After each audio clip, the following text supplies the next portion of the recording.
Kuhn is the fullback with the first and goal. Kuhn gets the ball. Pyle trying to make his way in for the touchdown.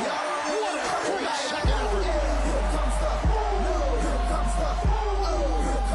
Y'all don't really want it like that.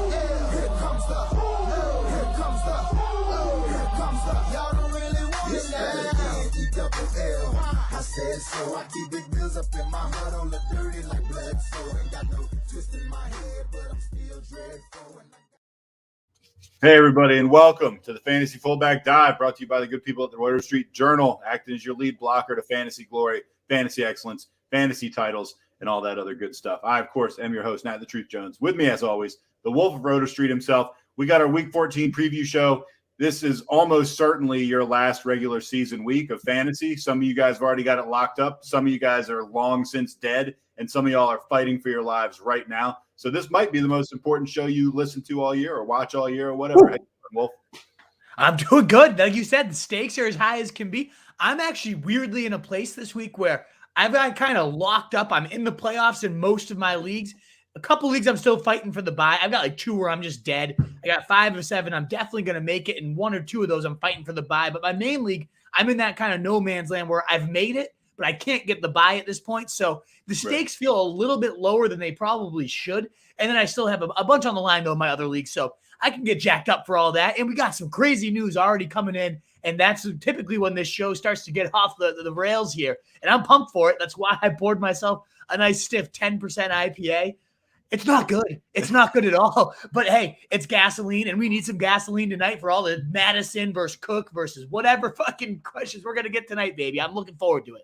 Yeah, we're actually, look at us. We're starting early. We started 10 minutes before our usual start time, and that is so hopefully we don't have to rush like crazy to answer all you guys' questions. We can give you guys a little bit more attention to those sit starts and won't have to go rapid fire. We'll see what happens. We'll see if we manage our time a little better. So keep the comments, keep the questions coming, and we've given ourselves a cushion. Let's see if it does us any good. Before we get into the action, and we do have a lot of action, give us a like, give us a love. Whatever currency your social media platform deals in, we want it. So fork it over. You ready to get into things? Hell yeah, guys. Thanks for being here again. We already got almost 20 questions right off the top here. Love to hear it. We'll get through all this news as fast as we can. As Nat was saying, we gave ourselves an extra 10 minutes to try to make sure we always get the rapid fire. And last week was the first time we actually didn't get everything in right on time. So we wanted to go at least a little early. So the rapid fire, we can still get to all you guys, even if we can't go in depth on them all. As always, too, that super chat is an option. You can toss it to us now, but we'll probably miss it until we get to the questions because it's kind of tough to interrupt the flow of the show. But that is an option to get right to the top, guarantee yourself an in-depth answer. But the easy, free way to always support the site is that thumbs up button, is sharing us out, getting us out to more people. And if you haven't already subbed and liked and all that good stuff. So appreciate it, though, Wolfpack. Thanks for spending your Thursday here. We're pumped to count down. Pretty interesting fantasy game tonight. We'll dive into that news now. Right. We got the Vikings. We got the Steelers. And the big news the big news, I don't even know if it's news, but it's the big question is Dalvin Cook. Is he going to go? Is he not going to go? The plan, supposedly, is for him to return for this game, barring any setbacks in pregame warmup. So we're just going to have to kind of sit and wait on that. And hopefully during the course of this show, hopefully we'll get a definitive answer one way or another. He's a game time decision. Basically, that's what it's at. Where is your head at? How do you feel about this right now? Oh, man. And I have Cook. And honestly, I wish he almost would just sit because it's like so much easier when it's Madison, top 5 running back. When it's fully healthy Cook, top 5 running back. I just want that. But now we're getting the whole, he's regained strength and range of motion. If Cook's out there, you got to think he's pretty close to full-time Cook. He did practice limited fashion in back-to-back days, so he's been out there. He's been getting most of the first-team reps, and it seems like the quote-unquote plan is for him to be out there. And if Cook's in there, you got to have him in. It's kind of one of those classic situations, the dreaded, always play your studs. Keenan Allen kicked us in the balls with this situation last year, but I think Dalvin Cook's on a different level of stud because a wide receiver, if he's not right, you're just not going to throw it to him. Your running back's back there. I can't imagine them putting Cook in there as a decoy. You don't use a running back as a decoy. It's just a whole different position in my, that's how I feel about it. So if he's out there, I think he's in. I think he's right back into my top 10-ish running backs. And Alexander Mattison kind of goes back. I imagine they'll use him a little bit more than usual, so he might not be completely useless. But overall, I mean, he would be much more of a fringe play, whereas Dalvin Cook would be the guy you have to get in lineups. That's my opinion of it. What do you think, Nat? There's so many ways this could go wrong. Yeah. I mean, like my opinion is like, I'm glad that I'm not a Cook owner, because I would be probably processing things exactly the same way that you are. And I'm not worried about them putting him in the game and not using him. I'm worried about them giving him like 12 snaps or something like that. I mean, that's what I'm worried about.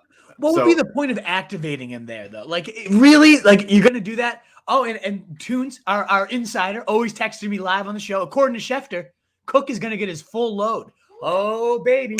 So that could make things a lot easier. Of course, there's always the risk of Cook gets hit on the knee, the shoulder, right? The wrong way, the first play of the game, and now he's knocked out. That's always the big risk. But our good friend of the podcast, Adam Schefter, one-time listener, one time on the show, does say full workload coming for Dalvin Cook. So that makes things I'll believe it when I see it. There's still so many ways this could go wrong. If I have Cook, I'm playing him, but I'm nervous as hell. I know. And I was just going to say, like, Keenan Allen the words came out of his mouth. Start me, play me in fantasy, right? So, like, the guy himself told us to play him and he was a complete dud. Never mind Adam Schefter, the mouthpiece, being the words here. So it could go, all which ways. But now knowing that, the most tapped in man is saying he's going to get his full workload if he's going. And he is just about at this point, I think it's confirmed now that Cook is, if Adam Schefter's tweeting, he's in and getting his full workload. You can pencil that out right on in there. And that he's in. So I'm bumping Cook up. I had him at 13 on like the hypothetical. Is it going to be a split thing because he's a little bit dinged up or not? Now that we know he's in and probably getting his full workload, he's up to my running back 5. Okay. Hail Mary. I don't know. I might be going nuts here, but it's Dalvin Cook on a full workload. Like there's nothing better than that. So if I'm assuming he's ready to go, they certainly have a lot on the line here, the Vikings. So it's not like they have nothing to play for. I'm now bumping Madison down below Jamal Williams at running back 26. So Madison now becomes my running back 27, sandwiched between Williams and Donta Foreman. I do think he might see a little bit more work than usual, but this is probably going to be the Dalvin Cook show. I know we spent a good amount of time on this to kind of ease on in, but it's the big story. He's a marquee guy. It's not the worst thing to talk about. The last other Monday night or Thursday night news, Adam Thielen, who remember, I think had like 1 catch for 0 yards and then got hurt early last week. He is out for this game. The significance there is that you might have an increased streaming appeal for like a Tyler Conklin or KJ Osborne. Yeah, Osborne in particular. I really like the kid. When he's gotten 7 or more targets, he's really stepped up to the plate. He had 1 dud game, but all other, it's only happened 5 times. So 80% of the time, he was a top 30 receiver when he saw 7 or more targets. 3 of those 5, he scored touchdowns and was a top 20 wide receiver. The Pittsburgh secondary is giving up the 9th most points to wide receivers. I think Osborne's in a great spot tonight. We got a lot of questions on him on my ranking show yesterday. And the tricky part is it's like, questions where people are waiting to find out things that happen on Sunday. And I don't have the crystal ball to know if player XYZ is going to be out and suddenly Hasty's a great stream. I don't know that. And so I want to go with what I do know. Osborne's in a big elevated role tonight. And when he gets targets, he produces and he's in a good matchup. I would probably just roll those dice and get the stream in there rather than wait it out for a Hasty and have, then multiple people are back in and it just becomes a clusterfuck. I don't want that. I like what Osborne's bringing to the table. And even if I might like someone a little bit more on Sunday, if all the hypotheticals go right, I'm just going to go with the sure thing that I know I enjoy tonight. And that's Osborne. I think he's a great streamer. I love him at like 5,400 in showdown slates. I think everybody's going to love him at that price point. I'm firing him up. And yeah, as you mentioned, Conklin too. He's one of my higher tight ends. We'll talk about in higher, lower Hail Mary, but 9 targets last week with Thielen out. I think both those guys, fire them on up for Thursday night. Get them on in your showdown lineups. I think fire those guys up. And, of course, as we talked about, Schefter, full workload for Dalvin Cook. Just want to reiterate that. You have to put him in. You have to get him in, and I think Madison sends him to the bench. All right, we're heading to the Sunday news. I mean, this is stuff that we found out throughout the week. This stuff could obviously change before Sunday, but a lot of these are relevant guys that you're going to be thinking about starting or not. So this is the latest we have on those people. We're going to fly through them. We're going to do some higher, lower Hail Mary, just like we always do on this show. We better fly, Nat, so we don't get any more salty texts from the bald man himself over there. He's like, we don't want him fuming over here. He's like the Wizard of Oz hologram. the big green head floating, monitoring us. All right. Anyway, let's get into it. Ravens coach John Harbaugh said that they're going to be implementing a more up-tempo and no-huddle offense. And they're saying that is, quote unquote, definitely on the table for the team moving forward. So if you're looking for an absolutely meaningless soundbite, that's what I just delivered to start the show.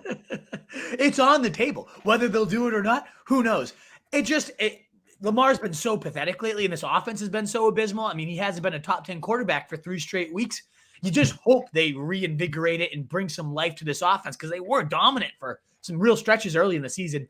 It's gross. And I hope that on the table becomes serving it to a silver platter, force feeding it to Lamar. We will see. Taysom Hill practiced in full. I know the the dreaded mallet finger of this season has been having a lot of owners concerned that he might be knocked out early or not get the full workload, but practicing in full. I'm imagining he's going to be off the injury report at this rate, and it's not as severe as what Russell Wilson is. So any of that hesitancy, I don't think you have to worry about because anyways, his legs are the more important asset. He ran for 100 yards last week, and now he gets the worst rushing D in the league. Sign me right up. In fact, I've been getting asked in that Lamar Jackson versus Taysom Hill. I have them right next to each other in my rankings, and I don't know which way I would. I asked you last week. I said I'm going to be asking you Taysom Hill, Matt Stafford, and you were like, "Oh, Stafford." I mean, I noticed you have Hill like 4 spots higher on your rankings. I'm going Taysom Hill. I've gotten that question in the DMs quite a bit this week. Going Taysom Hill. Oh yeah. I think that my team is such a disaster this week anyway. I'm probably going to go with Hill just because I think it's really, really unlikely that I'm going to win. I've already clinched the playoffs. You know, I got Mitchell maybe out. I got Mike Williams unvaccinated being around freaking Keenan Allen, who's got the COVID. I might just mix things up this week and play for the playoffs. Right. Exactly. Because you're already a sinking ship. So he's either like the anchor that just torpedoes you down even further because if things can go wrong, they can go real wrong. Or he's like the guy that just somehow like gets under the boat and lifts it back up and does a Herculean effort because he does have 30-point upside against the Jets. Sure. He really does. So I think you definitely fire him up. Let's go. Taysom Hill, baby. I'm going to do it. I don't feel good about it, but I'm going to do it. I don't feel like bad, like Tony Jones bad. It's just like, this probably won't work. Nothing will ever be that bad. Anyway, good news, everybody. Mike Glennon is officially moving in the right direction to start Sunday's game against the Chargers. So those of you that were losing sleep over that, fret no more. He's moving in the right direction. Moving on to running backs. I'd like to say it's an upgrade for Barkley and whoever's standing at wide receiver, but it's Glennon. Not. So fire up your Chargers defense is really what that comes down to. Yep. If that's the best option, good Lord. Running back, Alvin Kamara, practicing in full after getting a full on Wednesday. And now there's no Mark Ingram because he's in the COVID list, or most likely there's not going to be Mark Ingram. So you got Alvin Kamara, and also I put it down here on the bottom, but Ty Montgomery now also on the COVID list as well. So really, it's just Alvin Kamara and Tony Jones, and I don't know that you can hand the ball to Tony Jones ever again in your life if you're the Saints. So we could be seeing 25 carries for Alvin Kamara fresh off the IR against the Jets. Against the Jets, I want to keep reiterating the Jets. This could be 40-point burger upside. I can't wait to see what Kamara does in his first game back against the Jets. Yeah, I'm going against Kamara this week. So, oh God, good luck. Yeah, it's going to be terrible. It's going to be awful. Anyway, speaking of awful for me, Eli Mitchell underwent an MRI on his knee this week. He's also dealing with irritation in conjunction with his concussion that he's also suffering from. He was not at the practice, the part of practice that was open to the media on Thursday. It's seeming like he's not going to play, although we've been there before with Eli Mitchell, and if he can play, he will play. So I'm out there.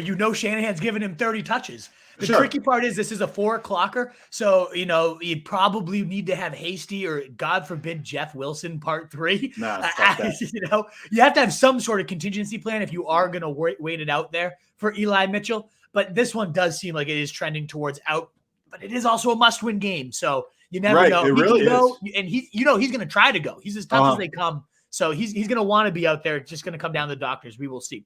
Darrell Henderson, limited in Thursday's practice. Sean McVay offering one of the least helpful quotes saying, Sony Michel is a great rhythm runner, and we got to keep getting him in a rhythm. But also Darrell Henderson, such an integral part to our team that he will remain our future back too. What the fuck does that mean? Thanks, Sean McVay. Really helpful. Very clear picture as what this backfield's going to be. Honestly, it might be a dreaded committee. They both, like when they're the one guy, they're top 12. Now that it could be a committee, it could get ugly. So I'm a little bit skeptical of this backfield heading into the weekend. Yeah, I think the Rams are going to get lit up by the Cardinals. They could. Whatever it's worth. I think it's interesting that you have Kupp as your number one. I think that speaks to like what a high floor this guy has. Oh yeah, which is true. I mean, he'll do nothing, and then it's like, oh, he got 19 points or something. He's earned it. Yeah, he had 0 in the first half last week, and then ended up with 19 in like 3 drives. And he's like, well, there he is. There's Cooper Kupp. Yep. Yeah. So I mean, I suspect the Rams will get pounded in this game. We'll see. Speaking on Thursday, Melvin Gordon, and this is right from the horse's mouth, dealing with a hip injury. He told reporters, I feel like I'll be able to go on Sunday. So put it in the bank, folks. Yeah. Yay. Great stuff. Javonte owners, Williams owners crying, myself included. Just sure. Because they clearly, every time Gordon's out there, it's been at like 50-50. There was only a couple times Javonte even saw more work than Gordon. You imagine just the uncaging of this animal. They can't put him back in, right? Well, we'll wait and see. I do love that Gordon added. He understands fantasy football players aren't excited about this. Well, thank you. Roto World writing on the blurb. Well, it's good to feel understood. Yeah, we sure are. Like it just so. I feel seen. I feel heard. Yeah, thank you, Melvin. I'm glad you know that we all hate you in fantasy football. Yeah. Oh. Go ahead, J.D. McKissick. You read that one. Sorry, McKissick participated in individual drills at Thursday's practice. He's listed as limited. It does hurt Antonio Gibson a little bit, but even with McKissick on the field in those first 2 games after the bye, we saw Gibson leading the NFL in carries. He's still going to be the workhorse. They've had positive scripts throughout these last 3 games. That is the concern here. We'll talk about a little bit more in higher, lower Hail Mary. I do think McKissick could be involved given how good that Dallas offense is. If they find themselves down early, it's going to flip things because everything's been perfect for Gibson these last few weeks. McKissick being back doesn't help things at this point. Cowboys coach Mike McCarthy is hopeful that Tony Pollard is going to be able to play. He sprained his ankle, I believe, on a 58-yard touchdown run and has not been able to play or practice since then. We'll see what happens. This looks like it is trending towards yet another dreaded game time decision. I know you have Zeke and Pollard right next to each other in your rankings. Yeah, and I might have to adjust that because it just came out. It's a torn plantar fasciae, which apparently it's better when it's torn instead of partially torn. It's less painful, and for whatever reason, I am no doctor. I don't know why. You don't feel it as much. According to Tony Pollard himself, once you tear it, it heals better. I don't know. It's one of those things, though, you have to either play through. It heals in months, not weeks. So it's not like they can just rest him and he's going to suddenly be better. It's just a pain tolerance thing. I'm imagining it could sap him of some of that speed that makes him so invaluable. Zeke's going to have to get a bump up to the ranking as sluggish as he's looking. Just a banged up, gross backfield right now. It sucks because Tony Pollard really looked like he was about to explode. We mentioned Ty Montgomery already. So the last running back we want to cover is Chase Edmonds returning from injured reserve. Most likely he's been designated to return. It opens that 21-day window. The risk here is he plays on Monday night. And so it's also the risk that his first game back. I wouldn't be starting him yet, but it is good. I saw him get dropped. He's out there in about 30% of leagues right now. Check your waiver wire. Should he be out there? Definitely worth a stash to see what happens here. But it is the Connor show anyways. But he's worth rostering, no doubt about it. As we go to wide receivers, give us a like if you haven't already. If you haven't subscribed, what are you waiting for? Do it. Come on, baby. Deebo Samuel, he's been dealing with this groin injury. He worked out on the side during the media portion of Thursday's practice, probably just like a stunt so the media could see him. It's not looking great for him to play against the Bengals this week. Don't count on it, basically. You realize Samuel has the second highest average points a game behind Cooper Kupp. He's been an absolute monster, one of the studs of the league. So ultimately, it would be a huge blow to owners trying to fight for the playoff spots without this absolute stud. And again, the 4:00 game, you have to have a backup plan ready if you're going to be waiting it out for him. Shanahan's been optimistic all week about his status, but Shanahan's also the biggest liar in the NFL. So, I would say questionable at best, trending towards doubtful. Friday will be a huge decider, so make sure you check this. But if you listen to the podcast Friday morning, check this news later on in the day. Choking down that 10% beer there, Wolf. It's hurt. Struggling with that last sip. Somebody just pay me a super chat so I can chug this thing. Like, Christy India, where are you at? I know you're putting it out there, folks. Yeah, we'll throw it out there. I just want this thing gone. It's gasoline. It's hurting really bad. I'll probably puke if I chug it, actually, so I don't know if I want that. We'll find out. Elijah Moore did not participate in practice. That's 2 straight do not practices for him. That's concerning. And he's got a nice, solid matchup should he be in. He is the wide receiver 1 since week 8 after having a nice game with Zach Wilson. Next week seems like they're finally getting on the same page, and now he's hurt. It's a quad injury, so make sure you're monitoring his status. He'd be the target hog with Corey Davis now done for the year. Should he be out, then maybe Jamison Crowder could be a decent Hail Mary flex for you guys. Mike McCarthy, filled with huge quotes today. He was asked if Amari Cooper would be ready for a full workload in Week 14, and his response was, "I have no reason to think he's not." Thank you. Thanks, Mike. Very clear. Very clear. I heard this stat in a podcast that I love, the Awesemo matchup columns for DFS purposes. Great show. He's had one double-digit target game since week 1. Yeah. 6, 4, 5, 3. He's been abysmal. He's not getting used right now, and he always will have one of those games where Dak locks onto him and throws it to him 16 times, and he goes bananas. Maybe this is that week. Washington, your bottom 3 against wide receivers could be. So Maybe it's not. always so tough to sit him. He's just like a guy we're going to talk about right now. Chargers wide receivers, Mike Williams, a close contact with Keenan Allen. And so both of these guys are completely up in the air. We do know that Keenan Allen is vaccinated. He has a Mike isn't, though. What's that? Mike's not, though. But Mike is not. No, not at all. So if Mike does end up testing positive, he would be out for the next 2 weeks. Ultimately, right now, he's been testing negative, and he's just a close contact, so they're playing it safe.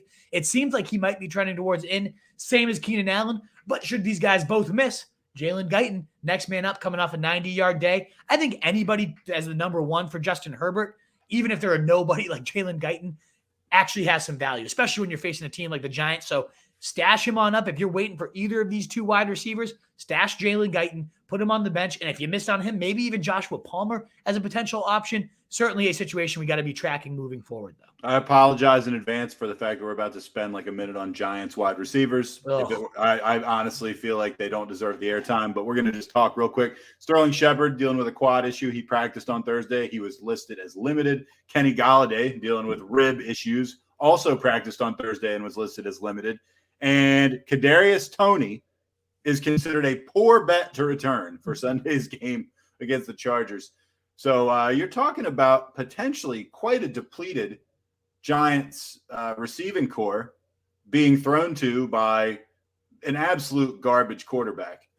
So, right. Get excited. Where's the popcorn? Excited, Meadowlands. Everybody settle in for a good show. Fire on up. Yeah, again, Chargers defense. But I did want to mention Shepard.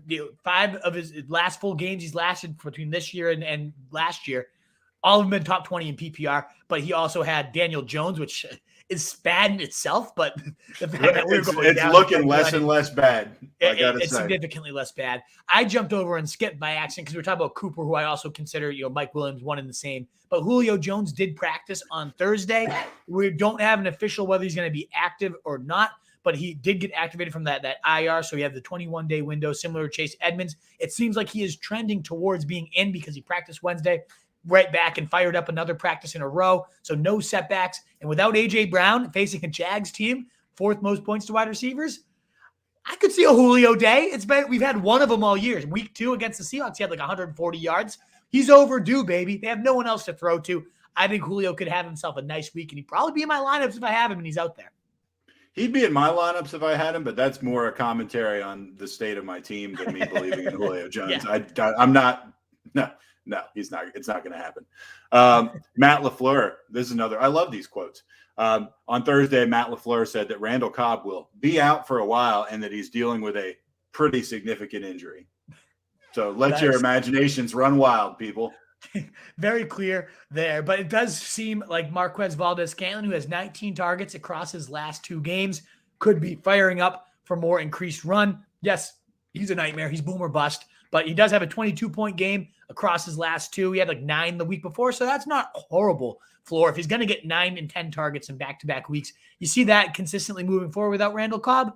He's one of the better pickups, whatever Hail Marys out there in leagues. Moving to tight ends, Darren Waller is still sidelined. He has not practiced since Thanksgiving. It does not seem like he's going to be in, which gives Foster Moreau. I know he didn't pan out too big last week, but he's 1 for 2 so far. And Darren Waller really hasn't been panning out all that much himself. So I think, Foster Moreau right back in that top 12, 13 range. If you're desperate for a streaming tight end, you can do a whole lot worse. And he's only 15% rostered right now. Ricky Seals-Jones, dealing with a hip issue, was limited for Thursday's practice. If you need a tight end, you could do worse, but not much worse. He's the Wolves tight end 20 this week.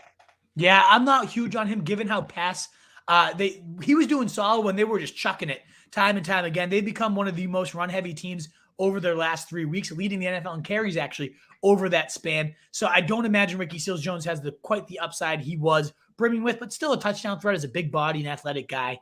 Could do worse than him, but a guy I'd rather have is Austin Hooper, given that Harrison Bryant's ruled out. David Njoku has COVID. So it's looking like the last man standing is Austin Hooper. He'll get some volume against the team giving up the third most points to tight ends. You could do worse than that if you're desperate for a tight end. I'd go of all these three guys, we talked about some potential streams. I'd rank them Moreau and then Njoku and then Ricky Seals-Jones. But you're really. I mean, Moreau was unspeakably terrible last week. Yeah, he was. But all these guys are pretty unspeakably terrible in general. So, that's kind of what it leaves us with. All right, that's fair. All right, give us a like. We're about to move on to higher, lower, and Hail Mary, and we're doing that with like an hour to go potentially. We are just this is a highly efficient, well-oiled machine of a podcast that you're witnessing right now, people. We already got 50 questions, which I love to see. Not even halfway through the show. We're gearing up for one of those epic Thursdays, and I'm fucking here for it, Wolfpack. Love it. We got 40 of you here. If you haven't already, consider hitting that thumbs up to help us continue to grow and get out to more people. And, of course, those subs as we approach that 2K. We're getting there each and every day. Yeah. Another 4, another 5. We're getting closer and closer. We only got a few weeks left, Wolfpack.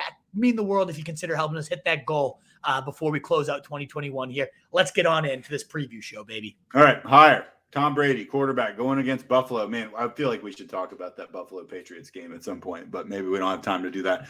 You got him as your QB4, 3 spots above the experts. You also like Kirk Cousins against Pittsburgh. I don't know about that one. You got him as your QB10, 2 spots above the experts. Yeah, I always like to talk about the games that we have on par for the night. If I like the players, just to give you guys, I know a lot of you guys are here wondering, should I sit or start some of these guys? And we'll start with Cousins because he is the one playing tonight. We have that awful secondary. No Joe Hayden for the Steelers. They've been getting routinely roasted right now. Yeah. And I think Kirk Cousins, fresh off, over 300 yards, 3 touchdowns, he's kind of cooking. I know real life-wise, I would never want him as my quarterback. He just never seems to get it done when you need him. But fantasy-wise, he's been pretty damn solid over these last few weeks. 22, 17, 25, 17, and 20. Like a 17-point floor with plus 20 and 3 of his last 5.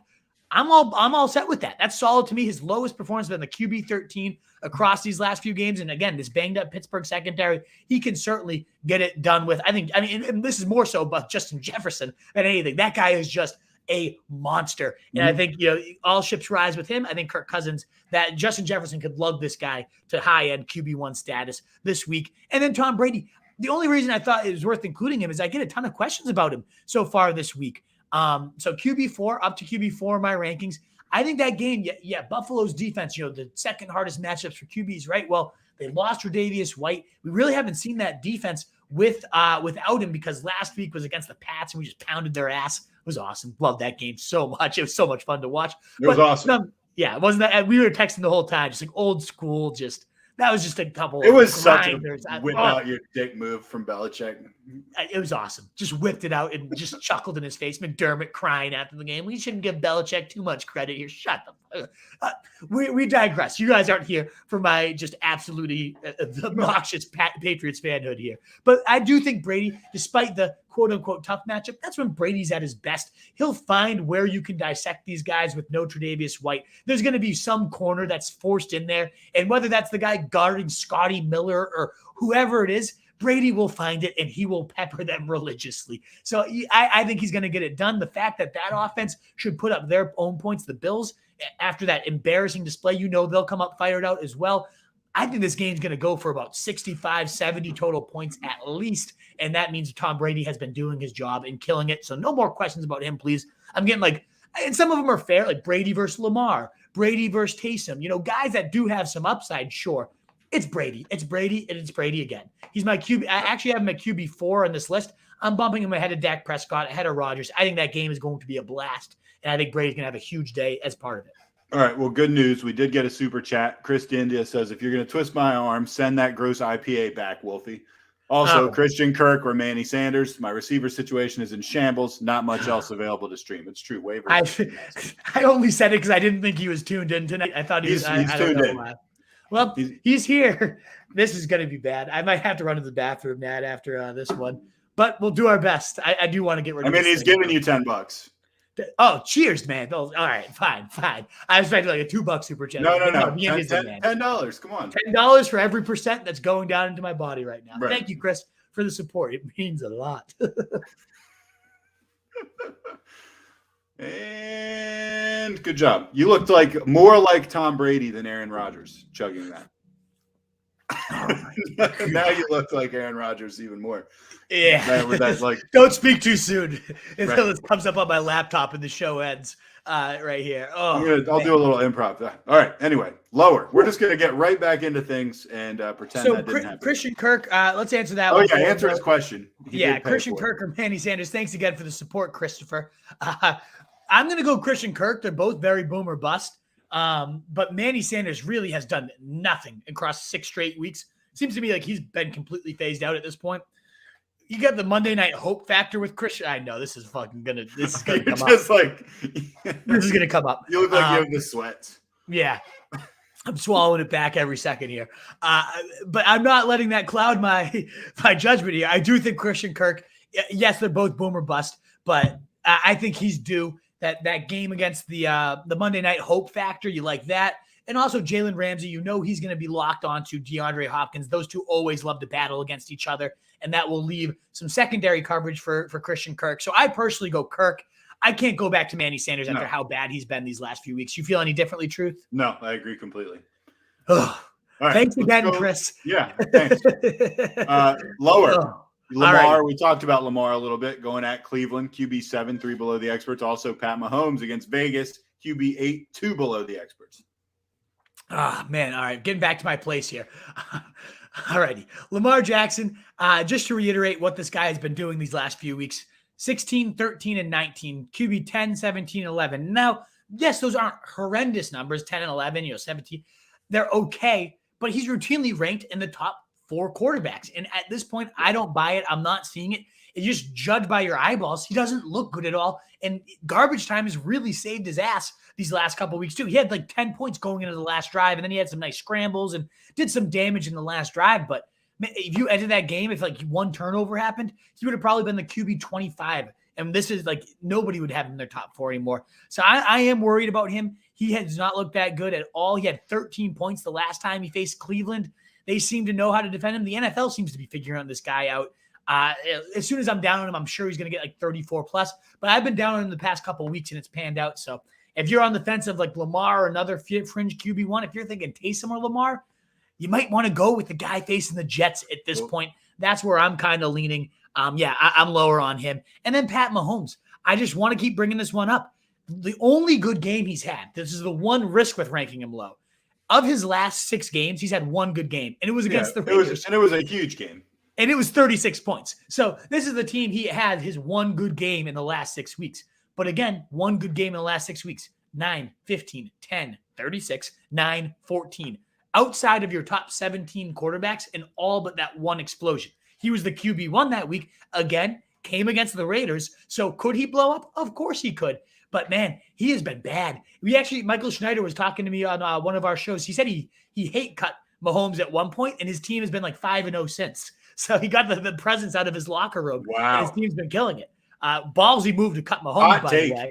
But it's panned out for the guy. So yeah, I'm lower on Mahomes. I'm lower on Lamar. If you have a Taysom Hill, I would go him over these guys. Well, we're going to talk about Taysom Hill. We don't need to talk to him too much because we've already talked about him a lot. Yeah. But he's your number 1 Hail Mary guy. Doesn't technically count. You've got him as your QB9. He's 45% rostered, so he's not exactly a Hail Mary. But the upside is clear. The argument is a good one. You also kind of like Cam Newton going against the Falcons, 31% owned, and Big Ben against Minnesota, 22% owned. I mean, okay. We'll start with the grossest one there, Big Ben. They did seem to get clicking towards the end. Those last couple drives for Ben, they went a little bit, they call it the quote-unquote muddle huddle, and he was orchestrating the offense like it was Big Ben of old. And very loosely, not Big Ben that can move around the pocket and dodge defenders. No, that Big Ben is long gone. No, but he threw a couple nice balls. He had a great pass to Deontay numerous occasions, and that's part of it too. He's got such good weapons that this guy at any given moment, his receivers can do so much damage that they lift him up. Just like we were talking about Kirk Cousins and Jefferson, just lifting him and vaulting him to an elite QB1 these last few weeks. That can happen with the weapons that Big Ben has. Minnesota's given up the most points to wide receivers, the 9th most points to QBs. I think Big Ben is tonight. If you're desperate for a stream, could truly get it done as they talk about getting more muddle huddle going. The kind of the farewell tour for Big Ben. It seems to me like they're going to just throw it till the arm falls off. And it might fall off quickly given how horrendous he is. But, man, could be solid. I would, of course, prefer Cam Newton. And that's kind of crazy. 5 of 21 with one of the worst. It was one of the worst football games I've ever seen a quarterback play. Really, it couldn't be much worse. But I will say this: Miami, since their bye, is first in interceptions and second in sacks. That defense truly has turned it around. No quarterback has done anything against them. You know what? That's a good point. Miami's defense is great, and at the same time, has anyone put up a stat line like that against them? No. I mean, he's like, you can say, "Oh, they've been great," but in fairness, he's been the worst guy that has gone against them for sure. There's like, no question. No question about that. That was the worst, probably the worst quarterback performance we'll see all year. And enter Mike Glennon. Hold my beer. He's coming in this Sunday. Right. Here we go. Whoever's playing for the Giants. We can top that. But still, the leg points. That's why you're playing him, just like you're playing Taysom Hill. He's facing Atlanta, the second most points to QBs. I think he can get right back on track. Don't forget, just 2 weeks ago, Cam Newton did have 26 against Washington, who's been playing better defense as of late. I think he could definitely go for 25 plus, scoring you a touchdown or two on the ground, throwing 1 or 2 to DJ Moore or whoever. Oh, God. Yes, but I'm puking, whether it's the IPA, whether it's talking about Cam Newton having a big day, something's going to come up. But still, I do think Cam Newton could have himself a solid day if you're looking for a streamer. But Big Ben, if he's not out there, could also have a good night tonight. Couple must watches. Justin Fields' return. Yeah, it's kind of like it's a must watch. You're right, but it's kind of like watching a car crash, a train wreck. Yeah, exactly. It's like watching like a NASCAR or like IndyCar Formula One race, where it's like you're watching, but you're kind of secretly hoping that it's going to be a train. You know what you want, right? And also, you got Russell Wilson ascending. Well, he can't descend much. So yeah, sure. I suppose the only way to go is up for this guy right now. And also the Stafford Murray shootout. I would love to see that. I don't think it's going to happen. I just don't think it's going to be the shootout that it could be. I would love nothing more. I just don't see it happening. You're really down on these Rams, huh? Well, I mean, the Rams, if you recall, when the Rams first hit a real speed bump this year, it's when they played the Cardinals. And they really got beat up on it. It kind of exposed them. It was a precursor into stuff that was coming. I haven't loved what I've seen from the Rams, to be honest. Like their defense, I think their defense will contribute to this being a shootout because their defense sucks balls. But Stafford, I think Stafford's hurt. I think he's been hurt for like a month. I think it's going to be one of those things where at the end of the year, like he reveals he has like broken ribs or a cracked throwing hand or something like that. He doesn't look right to me. And I haven't loved their game plan, to be honest. I actually feel like they're going to Kupp too little. I mean, he's such a straw. He really is. They're going to him at the end. They're not even really doing anything in the first half with him. I feel like they're trying to force balls into OBJ and stuff like that. Yeah, I don't know. We'll see. I honestly I'm a little bit more bullish on the Rams keeping this competitive. I think I always just have visions of, I don't know if you remember it back in the day when like the Chiefs and Rams had that Monday night game where it was like, that was one of the best fucking random Monday nights of amazing. All time, right? And think about how crazy it was that Jared Goff was one half of that shootout. Exactly, right? Goff had 6 times. It was insane. That game, and I just always think, like, could we get that again? And we've had some of those games before. And I'm hoping that's what happens. But I think that's why this is much watched, too, is like, can Stafford go on the gas pedal? Because I think at this point, there's no doubt Murray's going to put up his points. Like, that's going to happen, given how good he looked. I'm intrigued to see how Stafford looks. Is he healthy? Can he play through whatever these injuries are? Can he keep pace with the big boys in the NFL right now? It's easy to use the punching bag of the Jags and have a good game. Can you do it against a legit team right now? And then Russell Wilson, the opposite end of that is Russell Wilson gets a punching bag. Houston, can he use that to vault himself back into QB1 range? He does have 19 and 18 in his last couple of games. He's been a fringe QB1. As bad as it's kind of looked if you watch the games, he's actually put up okay stats. And even last week, he had 1 drop pass that turned into an interception that like his stats would have been that much better if that hadn't have happened. So it looked to me like he is finally getting right. And this could be one of those games where Russ just has like 5 touchdowns and goes nuts. I don't know. It could, but when it's 10-6, like halfway through the fourth quarter, you're going to be like, I should have known. It really could as well. Very, very possible as well. We'll move on. Running backs. Chuba Hubbard going against Atlanta. You got him as your RB19, 6 spots above the experts. You also like J.D. McKissick more than the experts. You got him at 30. The experts actually had him at 40. So that's a pretty big leap. Yeah. So it's pretty efficient running back rankings here too. So I kind of had to dig deep. I actually want to add instead, I'm much higher on James Conner in my last run of rankings. I'm +5 on him. So people are starting to rank him more in the fringe, like RB2 range, like running back 14. So probably still a starter. I have him right there in the top 10 though. I know Chase Edmonds might play, but even still, I think James Conner is going to be a beast with or without him. As we talked about on the usage show, 14 touchdowns on the season, hasn't been below 12 points in 6 straight games. He's been a top 20 running back for all 6 of those games. So I have no doubt he's going to be right there in your top 10, which he's been in 4 of the last 5 weeks. So I have no doubt that'll continue to roll for James Conner. I'm definitely higher on him. I actually feel good about that. The other ones, Chuba Hubbard is more so, I know I'm not ultimately that high on him the rest of season because they get the Bills, they get the Bucks, and I don't think those are going to be Chuba Hubbard games. But Atlanta, as bad, that defense is so bad that I think they'll have every opportunity to completely pound it out with Hubbard. They fired Joe Brady. I think he's still going to get himself a good job and really flourish somewhere. Matt Rule's an old school, wants to, he even said it when he fired. I want to run the ball 30 times a game. Well, who are you going to do that with at this point? It's not Amir Abdullah. You might use him in the passing game, but Chuba Hubbard is certainly your main hammer. And the Atlanta, that's the one matchup left on the schedule where I think it could lend itself to hammer him. The last time they faced off, he had 24 carries. He had about 18 fantasy points. No problem ranking him right inside my top 20. I got a lot of questions on him in sit starts and almost always tell you guys to play Chuba. I think he's a great play. And then McKissick, I think that's just going to be a game script where he gets a lot of work underneath. And that's why I'm lower and transitioning to lower on Antonio Gibson. Right. Your counterpart on that in that backfield, Antonio Gibson, you actually have your RB10, and that's 4 below the experts. They actually like him up at 6. Also, James Robinson at the Titans. You got him as your RB24, 5 below the experts. You also are a little bit down on Jamal Williams going against Denver, RB26, 4 spots below the experts. Yep. And Gibson, ultimately, it's just a matter of, I think, game flow. He is still a little bit susceptible to that. Now, this is risky given the fact he's seen 24, 19, 29, and 23 carries since the bye week, and he's looked damn good doing it. This is of his last 4 weeks. Very solid.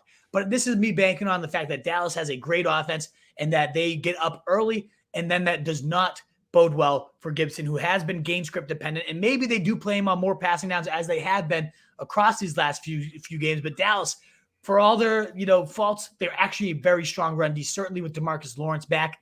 I don't know. In my gut, in those multiple 20-point days, 21-8, 2020, I think this is going to more resemble that 8-point day he had against Carolina than it will those 20-point days he's had in those other 3 weeks. Then James Robinson, it's just more so Urban Meyer, right? He is so hesitant. Maybe this is a squeaky wheel situation because you even have Trevor Lawrence at this spot. Yeah, he said something. James Robinson needs to be on here getting the rock. So it could be a squeaky wheel situation and Robinson goes off and has himself a monster day. I don't know that I want to bank on that, though. 11, 11, and then 2 in his last 3 games. 16, 21, 56 running back ranking in those performances.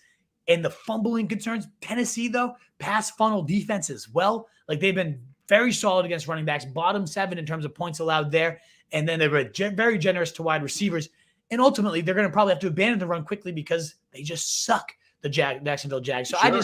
He feels no good. I don't know. It doesn't feel good to me. My gut doesn't feel good about James Robinson. And then Jamal Williams, we talked about this on the usage show. He weirdly ran less routes than Godwin Kanuba. I don't know how to say his name, type of guy. Don't worry about it. And exactly. And now you're facing Denver. So when you get the early down work against a beatable defense like Minnesota, you can do okay. He racked up 8 to 9 points. But now you get a tough run D, and then you don't see the receiving work at all.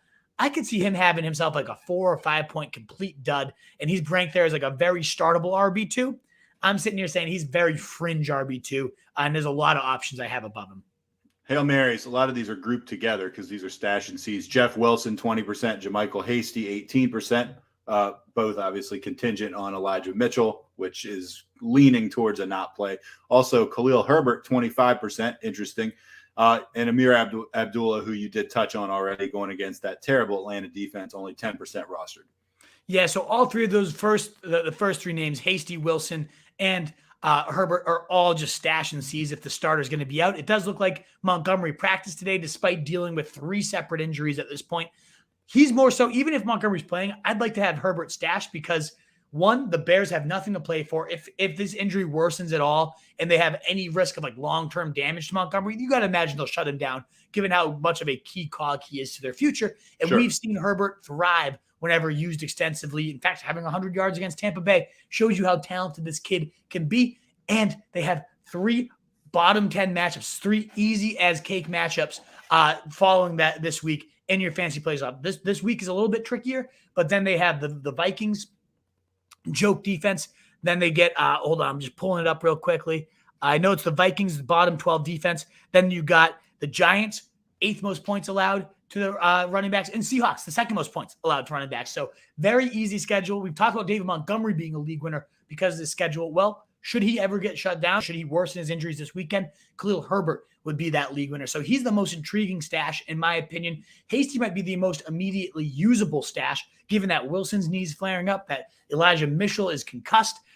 So a top 13 matchup, the 13th most points allowed by Cincinnati. I could see Hasty having himself, 15 to 20 touches and having himself a decent day this week if he should be the main guy. So definitely a worthwhile 1 week plug in and hold here, even though I like Herbert more long-term. But if neither of those guys end up panning out because everyone else around him is in, I do think Amir Abdullah could have himself a solid day. I like Chuba. I already talked about, I think 20-plus carries is coming in a top 5 matchup, but that doesn't mean Abdullah might not catch a receiving score or have 5 receptions in this game. He's been running far more routes than Chuba. I think it's 33 since he joined compared to 13 for Chuba. It's definitely a far more engaged receiving role. So I could see 4 to 5 PPR, just reception points there. How much damage does he does is one of those turn into a touchdown. Decent Hail Mary, in my opinion, for sure, as 14% rostered. Must watch is the Tennessee backfield going against the Jags. Interesting, could be. Also, Josh Jacobs assuming the role as the total lead horse due to injuries of Drake and other things. Also, Javonte Williams. We're going to see a takeover. Is it going to be right back to a running back by committee? Melvin Gordon says he's going to play, so we'll see. And also the Rams, after Sony Michel had a big game, they're going to ride that horse. They're going to go back to Henderson. We're going to see a committee. What's going to happen, We don't know, and we will find out for sure. But Tennessee, I think a league winner could emerge from that backfield, but now that McNichols is back healthy, how does that impact everything? We will see. How good has Josh Jacobs been a feature role? He's been a top 8 running back in the back-to-back weeks. I think that can continue to roll the rest of the season. Can Javonte, did that performance earn him a 70% work share, or is this right back into the gross committee that we all dread? And last but not least, what is Sony's big game? What do McVay's comments mean? We don't know, but we'll find out on Monday night what this backfield will look like moving forward. It's crucial to watch. All right, we're moving to wide receivers. We got 40 minutes before kickoff, probably something like that. So we'll be able to get through these pretty quick and hopefully get answering all your questions. We know a lot of questions always. Baby. I love to questions always come in once we start answering them. So we know we're going to get more than whatever we got. So wide receivers, Hunter Renfrow. We talked about him at length on Monday, about how he's just better than people think. Going at KC, wide receiver 17, 3 above the experts. Julio, if in, we actually talked about him in the injury report and why you might like him. Going against the Jags, wide receiver 37, 7 above the experts. And then Cole Beasley also in play against Tampa Bay. Yeah, just to help paint how high I am on Renfrow, above Marquise Brown, above Elijah Moore, above DJ Moore, above Mike Williams, above Amari Cooper, above DK Metcalf. We'll talk about it a little bit. How crazy is that? If you put a picture side by side of Hunter Renfrow and then DK Metcalf, shirtless, preferably, and you told me which one of these guys is dominating the NFL right now and which one has been a complete nobody, it'd blow your mind that Renfrow is the guy that's absolutely lighting the league on fire. 14-14-6. Yeah, isn't that insane? That it's just fucking, I can't get over it. Top 14 wide receiver in 4 of his last 5 games since the bye week. With Waller out, he's got all that much more upside in terms of touchdowns. It doesn't get better. 14-14-6, 18 and 15 points. So steady, so consistent. I might even bump him. I have Jamar Chase 1 spot above. I actually think you're low on Renfrow. I'm just going to say, and not much low, but I'd probably like him even more than you do. More than Chase, more than Lockett, maybe more than Higgins and McLaurin. Honestly, I put him right around Higgins. Yeah. Honestly, like he's that good.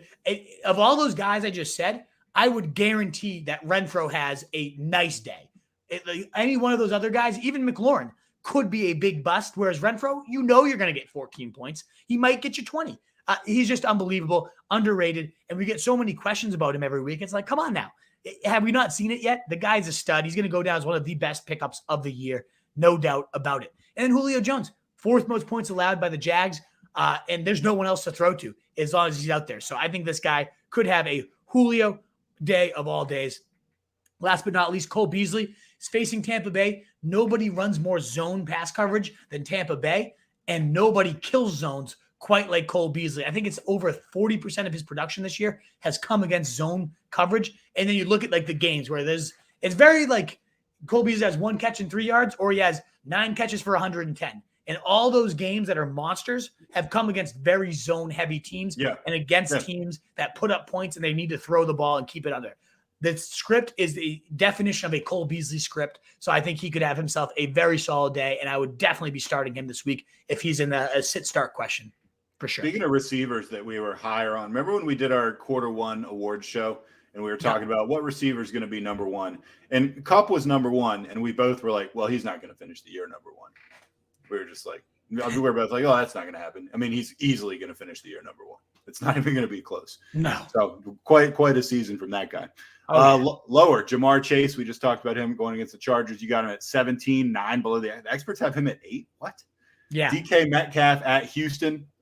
You got him at 12. That's 11 below the experts have him at number 1.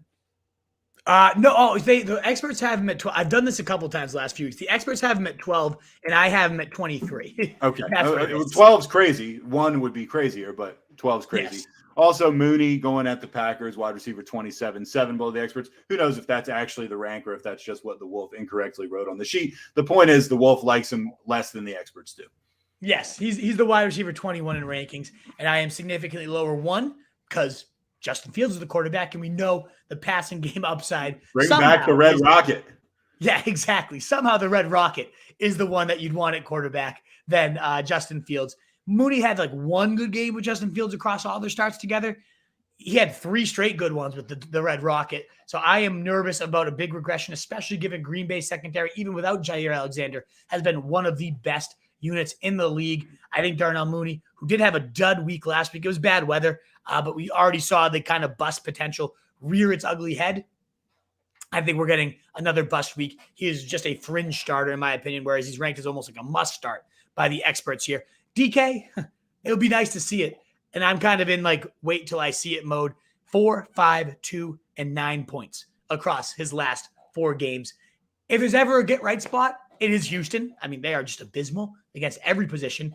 But I think that foot injury, that's kind of what's emerging this week on Twitter, that there's a foot injury that I think a lot of us are overlooking because of how crucial a foot is for a wide receiver. Pushing off it, running your routes, jumping and leaping, all the things that he does so well might be significantly impacted right now. So DK is certainly riskier. It seems like Lockett's become the clear number 1 these last few weeks. Famous last words. Here comes 120. Still nothing to be like too proud of. No, I mean, exactly. Number 1 in the Seattle offense, right? Who cares? And then Chase, I mean, talk about a guy that started hot, was averaging nearly 20 fantasy points per game across his first 5 weeks. He hasn't topped. I think he's under 13 fantasy points in all of his last 7 games except 1. And he's ranked ahead of T. Higgins, who's clearly taking over right now as the number 1. Could it flip on any given week? So, 12, 6, 12, 5, and 8 across his last 5 games. That's garbage. He had 30 the week before that. So, I mean, that's the rub. And you're not benching Chase. And except I do have a league where I have T. Higgins and Chase and good receivers around them. It's tough to put them both in there. I'm going to play Higgins over Jamar Chase right now. But 27, 48, 27, 53, 37 these last few weeks. And he keeps getting ranked top 10 week in and week out because he is so damn talented, because he can have 30 points on any given week on just 1 play. But it just goes to show that dropped 60-yard touchdown that turned into an interception. Like, he's not without his he's had his drop issues. No receiver has more dropped yardage right now. Over 120 yards through just air yards have been dropped by Jamar Chase. Never mind what he would have done after the catch here. So he's as good as it can be. Like, he's a great receiver, but he also has some of the more questionable hands right now in the NFL too, which was kind of the knock on him coming into the year. It's come to fruition in a deadly fashion. So you'd have to have a really good team to bench him. But still, it's like, why is he still top 10 in everybody's rankings? The guy hasn't been there for 5 straight weeks. He hasn't even been close for 5 straight weeks. All right, we gotta speed up a little bit. We got to finish this well before 8 to make this late start or early start worthwhile. The must watches, obviously Justin Jefferson. We talked about the Chargers wide receivers a bunch. We talked about just now the battle for the Bengals receivers between Jamar Chase and T. Higgins, and then we actually just talked about DK Metcalf. Agree, they're all must watches, but we've actually covered all those pretty recently. So yeah, I don't know that we have to keep going on with that. More so just, again, keep those Chargers on your radar. Keep Jalen Guyton's stash right now in terms of like anything actionable from those must-watches. I would have some Chargers stashed on my bench. And then just let's get KJ Osborne in the lineup tonight, folks. I think, if you have any type of question, there's a good chance I'm going to be wanting KJ Osborne over whoever you're asking against. Right, going into the tight ends, give us a like if you haven't already. Tyler Conklin going against the Steelers. Tight end 9, 2 above the experts. As always, you're up on Gronk and on Knox, but we repeat ourselves on this. We talked about the Conklin interest and why. Adam Thielen out, so obviously that's going to improve his target share at least a little bit. Yeah, exactly. 9 targets last time out with Adam Thielen. Just barely missed a touchdown to have an elite day. I think he could find the end zone against this Pittsburgh team that's been fairly good against the tight ends, but still nothing overly huge. And then the other guys, Gronk, like, how is he not top 3 by everybody? I don't get it. He's the number 3 tight end. He's number 2 tight end in points per game every single week. Number 1, depending on your scoring formats. The guy's just a monster. He looks as good as he's ever looked, cementing himself as the number 1 tight end to ever play this game. I love him. I think Knox is due. I know a lot of people nervous because he had that awful game on Monday Night Football. I'm giving pretty much everyone in that offense a pass, given that weather, given how bad that was. And I think Knox gets right back into 1, maybe 2 touchdown territory against your Tampa Bay Bucks. They're giving the 6th most points to the position. I'm not giving Devin Singletary a pass because he basically put up the same numbers that he would have put up if it wasn't snowing. Yeah, that's true. Lower, Kyle Pitts going at Carolina, tight end 10, 3 below the experts, and a guy that has disappointed me all season, Tyler Higbee, playing against the Cardinals, tight end 18, 5 below the experts. Yeah, bag of shit, Tyler Higbee. Nobody has a more prominent role. Like, he's in there for every snap, running almost every route, seeing about 6, 10, 5 targets. Not bad work. And what has he done with that? 6, 7, 4, 8, 10, 1, 7. 1 double-digit game in his last 10 efforts. That's bad. That is not good. He has 1 top 12 game in that span.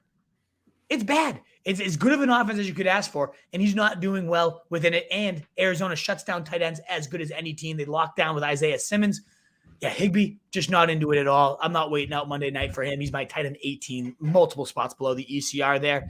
And then, as you were mentioning, a little bit lower on Pitts. As I think I have him here every week, and it doesn't fail me ever. I'm always 4 to 5 spots below. Carolina, good against the position, good on defense in general. 2, 8, 8, 4, 4, 7 for Kyle Pitts across his last 6 games. 1 top 12 finish. Why do we keep ranking him there? I don't get it. We don't. But no, we don't. Exactly. Foster Moreau talked about him and the potential absence of Darren Waller going against Kansas City. He's 15% owned, might be worth a Hail Mary. Also, Donald Parham. We love Parham. We love going deep. I've actually seen him play a couple good games, and he is 1% owned. And if COVID remains a lingering factor for the Chargers, maybe you pounce on this guy. Yeah. I mean, Moreau would be my first option, even though he didn't have a big day. He was in there on almost all the snaps. And 2 of it, he's had 2 games. One of them he had went 6, 16, a touchdown.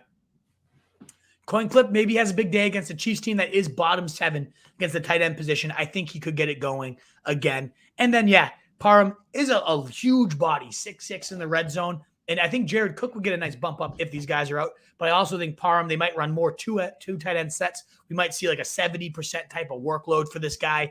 And more time he's in there, more time for this playmaker to do his thing. He's a great red zone body. He's very athletic after the catch. I could see him having a big day should all these receivers be out. Must watches. You just talked about Cook if the wide receivers are out. And also we talked about Dawson Knox after a pretty lousy Monday Night Football that you gave him a pass for. So that's going to wrap up the tight ends, and that's going to send us spiraling directly into the mailbag.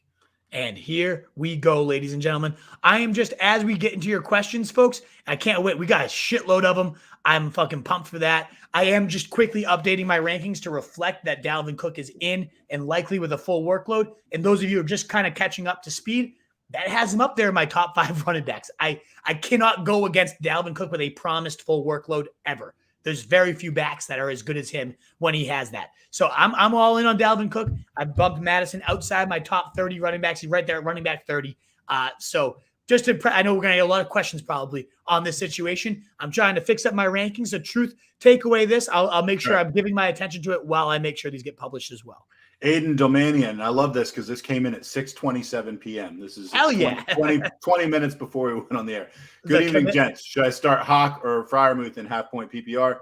I could start both, but I would bench either Sony Michel or Chase Edmonds, waiting to hear more on both of them to decide. What do you think?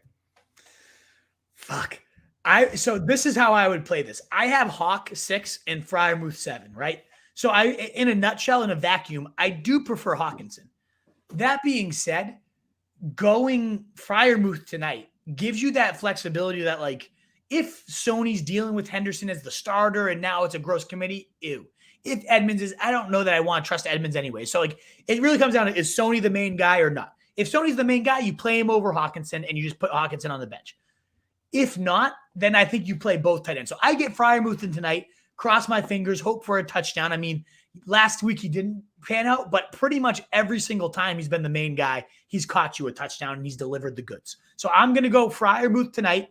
Give yourself that flexibility to see if Sony's the lead guy. Because if you don't play Fry tonight and then you have Hawkinson at tight end and then you're waiting on, like, Edmonds isn't activated and Sony's the backup running back again, well, now you just got pure shit, right? So I'm going to get Freiermuth in there, and then let's see what happens from there and come back on 11 a.m. on Sunday, and we'll continue to assess your situation, brother. Fraser McDonald. Love Fraser. Thursday Night Football. Let's go. Can't wait to stay up all night to watch my primetime purple Vikings let me down. I love that he's a Vikings fan. 1:20 a.m. kickoff here. Let's fucking go. All right, man. Love it. Fucking nuts, man. How, and Fraser, in the comments, how did you become a Vikings fan? Why Vikings? What's going on there? And were you already a whore truth and asked for the likes as we got into the I haven't hoarded up enough. Let's do that. Get us those likes, folks. Get on in there. Give us those likes. If you haven't subbed, I see already a bunch of new names in these questions. Thank you so much for being here, taking your Thursday time to answer, we're just so humble that you want our opinion. And if you like what you've been hearing, you want more shows, subscribe, help us grow the channel. So appreciate it. But let's continue rolling forward. Droid 209. Pick 2 of these. Deontay Foreman, Dontrell Hilliard, Darrell Williams, Devontae Booker. Pick 2. Oh, baby. All right. Let me I'm gonna go Foreman. I think he's the least to be impacted by McNichols coming back. I think Hilliard a little bit sketchier. The more explosive guy for sure. Fuck, though. Now you're looking at 2 backup running backs, though. Droid, what's happened? How have you gotten here? I might even play both Titans guys. That's how bad the Jags are. Like, honestly, that would have panned out for you with the Titans backfield against the Pats. It could probably pan out for you against the Jags, too. But I would probably go Foreman Williams. Gun to my head. I would also go Foreman Williams. Stan said, would you drop Gesicki while having Gronk to pick up Taysom Hill as a backup quarterback? Main and only quarterback is Kirk Cousins. Yes, I would. Yeah, Gesicki's so good though. Like, so this all comes down to defense, Stan. Like, you don't need Gesicki because you have Gronk, and I actually might play Taysom Hill over Kirk Cousins though. That's why I'd pick him up. I like Kirk a lot tonight too, though, and we're gonna recommend Stan does this, and then Kirk's gonna throw 3 TDs tonight. But I do think Taysom brings you some upside. Stan, I would. Because Gesicki's going to give your opponent like a good tight end, right? If you look at who you might face in the playoffs, if any of them don't have a good tight end, I would hold strong. It's all about who are you more worried about facing. Is an opponent going to pick up Taysom Hill and use him against you? Then pick him up. Is an opponent going to pick up Gesicki and then use him against you? Then keep him. It's really this all comes down to fantasy defense, right? But gun to my head, I would probably do this. But is there anyone else you can drop, man? Like, Gesicki's a tough drop. The guy saw 11 targets last week. He's a good play, so I don't really want to drop him. All right, moving on. And Wolf, we've done 4 comments, and it's taken us 6 minutes. So, like, we're gonna have to. I'll pick it up. I'm just trying to. I want to get these rankings updated. Stan, is Kadarius Toney worth keeping? No. No. Jeremiah Moore must win in both leagues. Okay, bud, we're pulling for you. Denny Jennings, good evening, Wolf and Truth. How are you guys doing tonight? We're doing okay. The Wolf chugged a 10% beer, and I'm reeling from my booster shot that I got today. So I'm not 100%, but I'm doing all right, Denny. I'm looking forward to the football game. Chris, I'm down to Kirk or Sanders. Who would you trust more? You already answered this. Andy paid you $10 to drink a heavy beer. We appreciate it. Jose, do I play Madison or Connor? Full point PPR. Connor, definitely. Yeah, now that we have Cook back, you got to go Connor. Thomas Medina says, do I start both Cook and Madison? My other running back options are Coleman, Hasty, and Abdullah. Full PPR. Gracias. I would say it depends on the 49ers situation a little bit. I mean, I would not love starting both those guys, although your other option. You know what? I would start Coleman over whoever. If Cook starts and he gets a full workload, which we won't know until the game starts, I'd start Coleman over him. Yeah, I'm going Dalvin Cook. I'm benching Madison. You can't have them both in there. And then that gives you the flexibility to wait it out and see. Is Hasty the starter? You lock him in. If he's not, Coleman's seen, 15 plus carries in multiple weeks here. He's okay. It's not good. It's like 8-9 points, but it's an okay floor to have as your floor. I don't know that Madison has any floor right now if Cook is truly going to get the full workload like Adam Schefter says. Jim, would you say it's safe to drop Calvin Ridley? Yeah, he's done at this point. I want nothing to do with him. Seahawks or Green Bay defense? Denny wants to know. I would go Green Bay against Justin Fields. Josh says, do we trust Cook or should I start Williams? I think we trust Cook. Oh, yeah. We got – who's Williams? Jamal Williams? No way. Williams. There's nobody named Williams you should be starting over Cook. Eat Powder says, hey, Truth, how's my favorite Broncos fan? I'm doing all right, Eat Powder. I've been better, but I'm doing okay. Thanks for asking. Jeremiah Moore, Cam or Taysom, and then flex 2, Pollard, Madison, Amon-Ra, Hilliard. I'm going to go Taysom Hill over Cam. I think both of them are risky, and I think Taysom Hill is a lot less risky. And then for the flex, I mean, we just don't know. Is Pollard going to play? Because it would normally be Pollard for me, but now we have no clue whether he's in or out. So I would probably lean – I'm not going to play Madison. Let's put it that way. So for tonight, I don't play Madison. I wait this one out, and I'm probably leaning Pollard if he's okay. And if not, then I'm going to go Hilliard. Ben says, what's up, fellas? I clinched all my leagues. Going to be buy hunting this week. Freiermuth or Conklin tonight, PPR? I'm going to go Freiermuth over Conklin. It's very close. I have him in 8 and 9. What do you think, Truth? Freiermuth or I agree, Conklin? Although it's close. Droid 209, Van Jefferson, Valdez Scantling, Sterling Shepard, Debo Samuels, if healthy. Godwin, Gage, if I'm able to pick him up on waivers. Pick 2 of those. Well, Debo, if healthy, is obviously 100%, and Godwin. So those are your 2. Yeah, Godwin's locked in, and if Samuel is healthy, he's the lock. If Samuel's not healthy, then you go Russell Gage. Yep. Frazier, I'm starting Hill over Mahomes this week. Already in the playoffs, chasing the 1 seed, who I actually face this week. Love it. Go get him, baby. Let's go Taysom. Madison, Chase Edmonds, Jamal Williams. Pick 1, PPR. I'm going to go Jamal Williams there. It's gross, but, of those options, that's where I lean. Droid 209, Lamar Jackson or Joe Burrow? I'm going to go Lamar Jackson. Rushing yard, 12-man, full PPR. Start both Dalvin and Madison or start Cook and put Marquise Brown at the flex. Oh, yeah, Marquise Brown. Yeah, absolutely. Definitely Marquise Brown over Madison. Absolutely. Vikings defense or the Seahawks? I'd go Seahawks against Houston. Robert says Pollard and Montgomery are apparently injured and questionable, as is Elijah Moore. Do I play it safe and roll with Elliott and Kareem Hunt, or do any of those other guys play? I need 1 running back and 1 flex. Robert, we got to wait that one out, right, until Sunday. This is one that doesn't really matter tonight. We play that one out because if Montgomery's good and he's ready to go, you obviously are locking him in. I would play Elliott over Pollard at this point. Yo, soy Tony 617. What's up, guys? I have to start 3. Aaron Jones, Javonte, Connor, or Mike Williams if able to play. Who you sitting out of that group, Wolf? I would be sitting Mike Williams, probably. Mike Williams, yeah. If Keenan Allen is out, then I sit Aaron Jones out of all these guys. Crazy. But if Keenan's in, then I sit Mike Williams. Okay. What do you think? Do you feel differently? Yeah, Javonte worries me a little bit with Gordon coming back. I have to. Yeah, it's Detroit, though. I think they're going to give him a real shot. Maybe. I don't know. It makes me a little uncomfortable. Williams is boomer bust. It seems to me like Williams probably ain't going to play anyway, so it's going to be a moot point. Patrick Sullivan, half-point PPR at wide receiver. Van Jefferson, Darnell Mooney, or MBS and at flex, who you don't use at wide receiver, or Freiermuth. I'm gonna bench MVS here. And I don't go Fry or Muth over Van or Mooney. Mooney does scare me, though. I know he was our lower of the week. This is tough, but I'm not going to go Fry or Muth tonight over these options. I think you got good enough receivers to wait this out. Grind Don't Stop says, Truth, would you start Taysom Hill over Lamar? Gotta love the Hill matchup against the Jets. Yes, I would, actually. There you go. And by the way, I just want to read Schefter's exact tweet for everybody. Vikings running back will play tonight, Dalvin Cook, with a shoulder harness, just as he did in the Saints wild card game versus the Saints in 2020. He had 31 touches, 130, and 2 touchdowns that game. With the harness, expectations are that Cook maintains his regular workload. Here we go, folks. How could you go against that?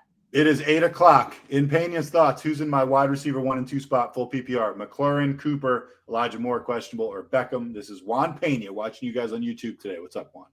Great to see you, Juan, coming over on YouTube. We appreciate it. That's where we kind of prefer our fans be if needed or if able. I would say your wide receiver 1 is McLaurin. I know he's been sketchy, but Dallas, he always roasts Dallas.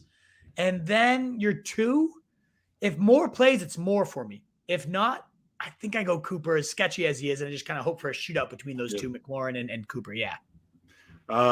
Toon says, let's get the likes up. And Frazier says, and let's get the subs to 2K. Yeah. Yeah, it's our boy from Scotland, baby. Love to see it. Powder playing for a bye against Jefferson, Deontay, Osborne, and Boswell, praying for a Thursday dud. You got some heavy artillery to dodge there, my friend. Good luck, but I can't imagine you're going to dodge a whole lot of that. Jeremiah Moore, D-Hop or Metcalf? I'm going D-Hop. I know it was sketchy last week with 2 catches and nobody else catching more than 1 ball. I think Monday night they get to him a little bit more. Ben says, the bald man, what's with the slander? CJ, if you're watching this, don't listen to these guys. They know fantasy and you know beauty. Words can't bring you down. I love Ben. Ben is the best commenter on our show. Grind Don't Stop. Let's get the Taysom Hill train going tonight. Must start against the Jets. Yep, he's off Rashad Bateman. He's on Taysom Hill. Here we go. Pound it. Smash it. Totally forgot about Hill. Hill, Jackson, or Burrow. You asked about Jackson or Burrow before. If Hill's in the mix, does that change your opinion? No, I have Hill and Jackson both above Burrow, so that doesn't change it. I think I go Hill over Jackson. No, I'm going to go Jackson. I think he's going to rebound. I'm going Jackson. I'm not going Jackson. Toon said Stafford or Herbert. Maybe drop Hurts for Hill. So this all comes down to, we got to know who the receivers are for Herbert, right? If he's only throwing to Jalen Guyton and Josh Palmer, we got to go to Stafford. Right now, we don't have enough info for this. But yeah, you could go get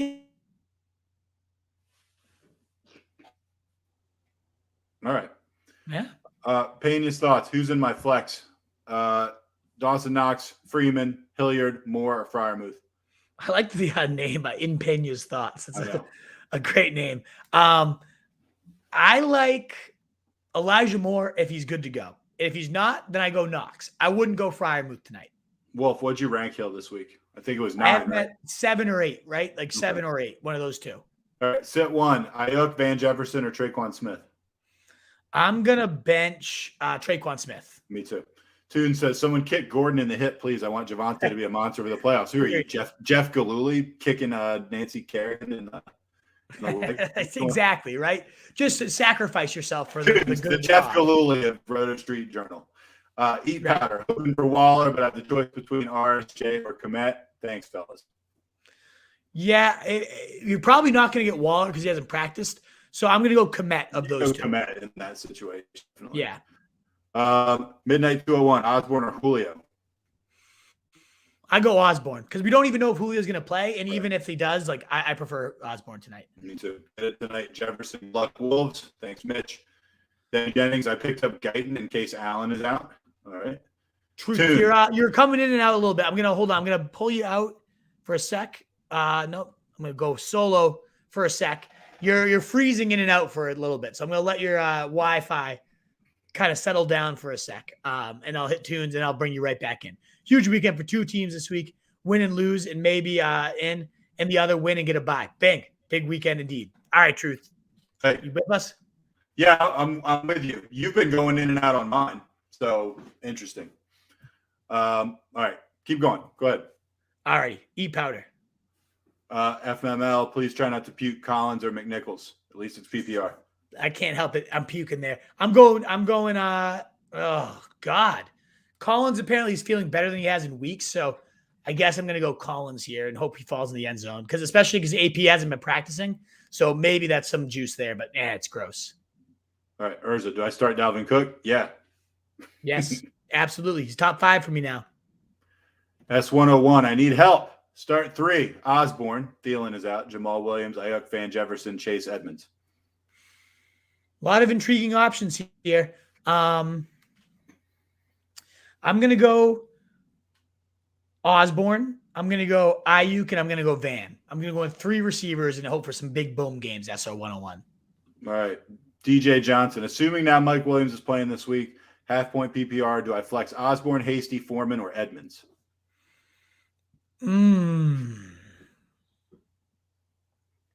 I would go, I don't know. I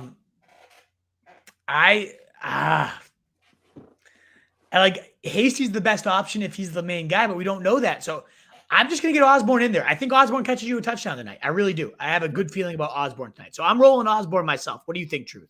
I agree with that logic, although I don't love it. But yeah. You don't love Osborne tonight? I don't know why. I just have a good feeling about him.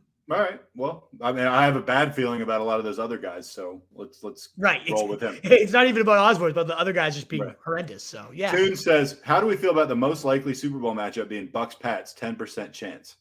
That'd be the best Super Bowl of all time, right? Brady Belichick in the Super Bowl. What could be better than that?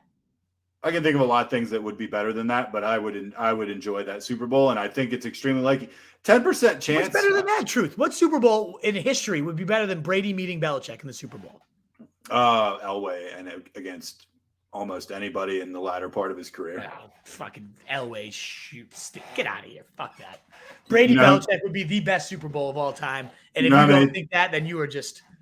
You know how many times you're fired. I'm taking you off the show as we speak. Oh no, I'm making you the whole show. You took yourself now off you're the show. Now you're it. Hold on. Right. How do I get us both back? There we go. All right. Yeah, you gotta be more savvy with your tech if you're gonna do something like that. Cody Hoxie, in a league where this week is the last week to pick up players, and it's awful. Yeah, it's terrible.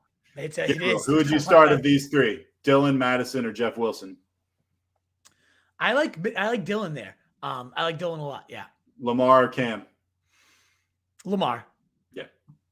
Jose says, pick one: Julio Jones, Russell Gage, or Jerry Jeudy, full point PPR. I would go Russell Gage. 7+ targets in 4 of his 5 games. Like it. Toon says Darrell Williams or Deontay Foreman. Deontay Foreman. Definitely like the clear lead back there. 19 carries last week. I roll there. Ortiz says Freiermuth or Schultz, full PPR. I'm going Fry. I like the Fry to catch a touchdown tonight, baby. Toons. And by the way, folks, I'm skipping a couple of these questions that are asking like Cook or Madison because we've answered that a bunch of times. We're going Dalvin Cook, yeah. Dalvin Cook over Madison. Toon says I have Seattle for this week against Houston, then Buffalo for round 1 of the playoffs versus Carolina. Is this a smart move rostering the 2? Yeah, it's not bad. I personally have Miami for next week against the Jets, and then I have the Chargers the week after. Should I live on, they would be facing Houston. That's the setup I've gone. I also stashed Miami for next week. Yeah, Jets, beautiful. Grind don't stop. I need an RB2. Who to start today? Madison, Sony, or Edmonds? Full PPR. I waited out for Sony. I don't go Madison there. Sarah says rest of the seasons. Mahomes, Heineke, Bridgewater, Garoppolo, Newton. It's got to be Mahomes, Sarah. Yeah, it does. Those guys are horrendous. I know. At 11-2 with a guaranteed buy, I'm just here for the comments. I see Texas IPAs in your future. Let me know where to send them. Love the show, gents. Cheers. Thanks, Johnny. Hell yeah, brother. We'll take those Texas IPAs all day. Midnight 201. Hubbard, week rental. Then I send him right back to waivers. Yep. Probably. Yeah, exactly. Grind don't stop looking for a safe flex. Start Edmonds, Gage, or Sony. We may have already answered that. I'm not sure, but go ahead. Yeah, we did. We talked about that. I think the safest is Gage, though. I think Gage is absolutely the safest with all the targets he's been seeing. Josh says, what's up, guys? How are you? I need a flex start, half-point PPR. Hollywood, Javonte, or Chuba. I also have Van, but he's 4th on my list. Starting Zeke over Elijah since he's out, so my flex is my concern. I'm going Javonte. I'm going to leave you on this one for just a minute. I'll be back in like 30 seconds. All right, I'm going Javonte. It's almost time for rapid fire anyway, so I'll rapid fire while you're gone, Truth, and then come on back. I'm going Javonte here, though. And yeah, over Elijah, Zeke, I don't know. We'll see what happens with Pollard. Wolf feeling Taysom, he could definitely smash. If you're feeling it, go with it, brother. No doubt about that. If it comes to it, Both starters are out. Should I play Herbert or Hasty? Both starters are out. You're going Herbert. I think we've already seen him get it done, whereas Hasty's much more of a question mark for Asia. Would you use Hasty over Hilliard at running back? Yes, if he's the main starter, but we just don't know too much. We got to go figure out. Better performance, Taysom Hill or Newton? Definitely Taysom Hill for me. Start Madison or Freeman. I'm going Freeman there, no doubt about it. 909. Who wins tonight? The Vikes. Grand don't stop. Vikings are stupid for putting Cook. I agree, but man, he must be okay. Get him in that harness. We'll see what happens. Vask Tech. I don't know what's happened. Priscilla Short. Thank you guys for the help all season. Marquez Valdez Scantlin. Love it. Hopkins, Elijah Moore, Chuba, or T. Higgins? T. Higgins all day, baby. Love that guy. No, DeAndre Hopkins. Sorry, I missed the first guy. DeAndre Hopkins, definitely. Truth, would you call it? Well, Truth's not here for he's okay though. I do think he's a very solid play without him. Osborne or E. Moore? I'm going if E. Moore is playing, it's E. Moore, but we just don't know if he's playing yet. So you might have to get Osborne in if you have somebody else like that you could put in the flex if E. Moore plays. Sketchy because it doesn't look like E. Moore is playing, so I think I get Osborne in there, Kurt. Play Fryermuth and Noah Fant. Fryermuth, no doubt about it for me, Omar. Osborne, Moore, Brown. I'm going Brown there, Sarah. And if Moore's in, then we question that on Sunday, but I would not play Osborne over those two. Mooney or Osborne. I'm going to go. Fuck, Mark.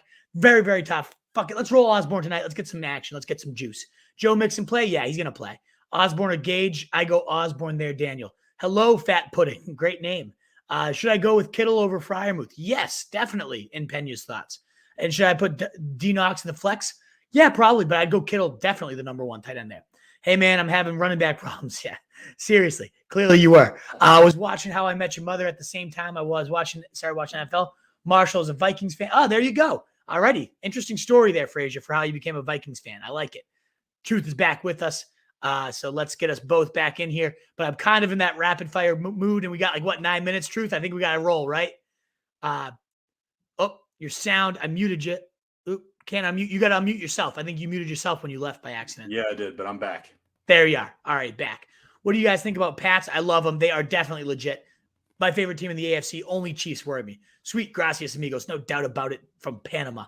I missed the memo. Should I start Dalvin? Absolutely, yep. Jordan Bennett. Full workload in the harness is what they're saying. No guarantee, but come on. You have Dalvin Cook. Who the fuck do you have that's better than potentially a full workload Dalvin Cook? The answer is no one. Elijah Mitchell this week? Probably not, Wendell. It doesn't look like he's happening, but you never know. One of the toughest pricks in the NFL. Really sure could. All it takes is one good shot. Yeah, it's true. Very big risk, but I'm playing him. I don't give a shit. Hopkins against the Rams or Julio against Jacksonville? I'm going to go Hopkins. No doubt about it. Like Julio, who knows if he even plays. Start Osborne or Jeff Wilson? Definitely start Osborne. You only need one, though. Yeah, I'm going Osborne. Let's just fucking not worry about the Chargers. Let's go Osborne tonight. Pollard's out. Do I pick and flex someone like Palmer or Guyton? Yeah, you'd play Guyton assuming that one of Keenan Allen or Williams or both are out. Then it's even juicier. Collins or Madison? I think at that point you go Madison, but gross. Hopefully neither. Flex Metcalf. Magic Mike, could you get like Osborne? Could you get even like a Guyton? Something of that nature. Maybe that's out there for your flex. Who knows? Flex Metcalf, Freeman, or Hilliard. You got to go DK there. I mean, I don't love DK, but over those guys, yes. Sure. DK. Start Madison, not unless you have no other options. Landry or Osborne, full PPR. Full PPR, I'm going Landry with that secondary. Now the IPA is really trying to force itself up. Conklin tonight or Ertz Monday night. I go Conklin tonight. What do you think, Truth? Yes, Conklin tonight. DJ Moore, Dalvin Cook for me. Joe Mixon and Gibson, nice running backs. Damn, solid. Hilliard or Osborne? I'm going to go Osborne there, Tyler Sperry. I've handcuffed Jones, Dillon, and Hendo Michelle. Getting annoyed with the injuries, just best. If healthy, you just start the starters. Yes, exactly. Osborne or Van? I'm going to go Van very slightly. Only thing scaring me about Osborne is cousin poops his. Yeah, he does really poop his pants in primetime. That's true. Osborne or Gallup? I go Osborne. Sanders' and wife got into a fight. She painted an end zone on their front porch so he wouldn't come back in the house. That's pretty good, Denny Jennings. Denny, he's been working on that. He's like, thank you. I'll be here all week. I love it. Pick 2. Connor, Gibson, Cook. Woo, Dexter. This might be one of the rare situations I actually bench Cook. I have him higher in my rankings. It is Dalvin Cook, but like Gibson and Connor are very, very safe. Cook has... We can't pretend Cook does not have risk tonight. I actually might bench Cook in this situation. What do you think, Truth? Man, that makes me uncomfortable. I know. I see where you're coming from, but no, I'm not going to get cute. I'm not benching Cook. So which one do you bench out of Connor and Gibson then? Probably Connor. Oh, baby. We'll see. It's good options. Cook is certainly the riskiest, but the highest ceiling of them all, too. Look, man, he's like a top 4 running back. I'm not benching him. No. Not if everyone's like, oh, he's getting the full workload. Fuck that. No, I'm not doing it. Yeah, harness Cook, baby. 2 touchdowns and 130 yards last time we had him in a harness. Spamming you about Osborne and Renfro. Yeah, I get a chance to put someone in timeout tonight? Look at that.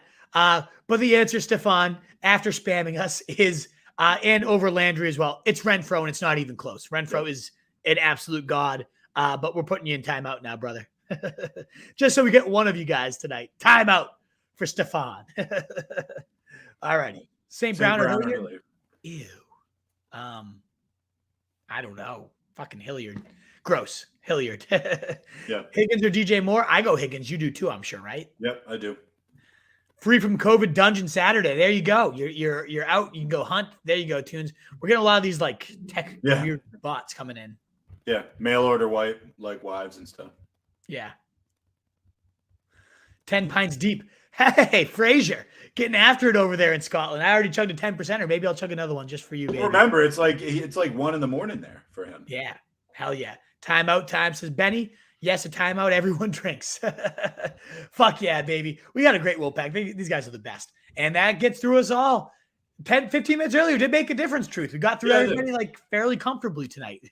Yeah. Fairly comfortably, being a big sprint at the end, as it always is. A lot of questions, though. A lot of questions. A lot of questions. You guys are the best, Wolfpack. Thank you so much for seeking out our opinion. On your way out here, if you haven't already hit that thumbs up button, would mean the world, would be so appreciated. So thank you guys for spending your time. Please consider hitting that thumbs up. Saw a ton of new names here. If you liked what you heard and you haven't already, please consider subscribing, hitting that bell to support the site, to continue to help us to grow. RotoStreetJournal.com is our home base. We breed and feed you fantasy wolves. I think that's everything. And Omar, I love our legend, Omar. Good to see you, brother. Thanks, Omar. In a world full of fantasy sheep. And thank you again, D&D, for your support tonight with a super chat. Delicious 10% IPA down the hatch. In a world full of fantasy sheep, guys. Be that wolf. Later, guys. Later.